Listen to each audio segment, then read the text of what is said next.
skilled nursing. So if you get discharged from the hospital and they say, hey, you need some physical therapy at home, the home health agency is the one that's going to take care of arranging for the physical therapist to come out, the occupational, you need speech therapy. That's what home health does. It's considered skilled nursing, and it'll be covered, generally speaking, it's going to be covered by Medicare or your health insurance or something like that, okay? Home care, which is what I do, is non-medical. We send caregivers into people's homes to help with their laundry, bathing. Let's say they need help just getting in and out of the shower because fall prevention is a really big thing. We don't want people falling.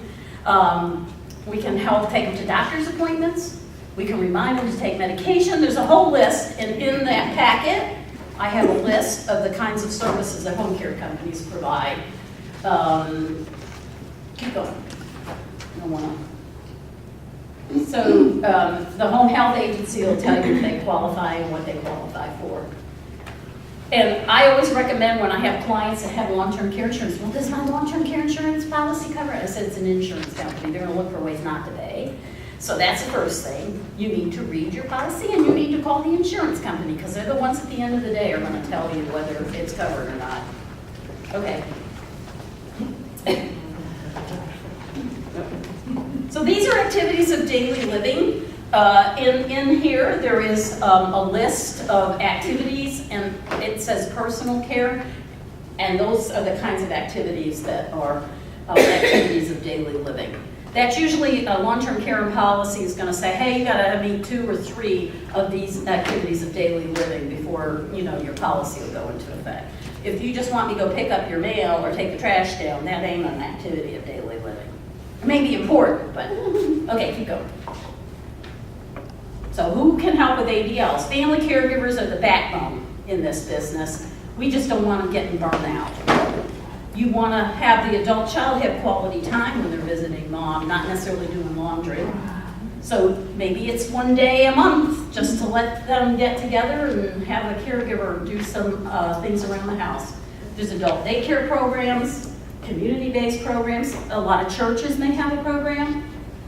And of course, you can hire a professional such as ourselves that's with an agency, or you could go independent.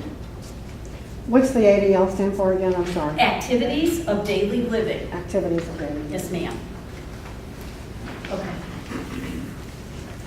When I first got into this business 5 years ago with my sister, I thought what we did was going to be 70% was going to be physical and 30% was going to be mental.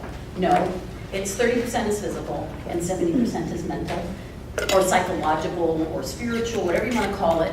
And it's not just the patient/client. It is the family as well. So it really is important. Keep moving.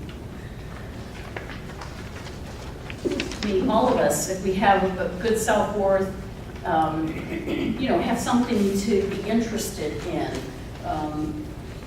we're going to do a lot better, right? Because depression is a big component to what can affect a lot of seniors. Bour could talk about that quite a bit.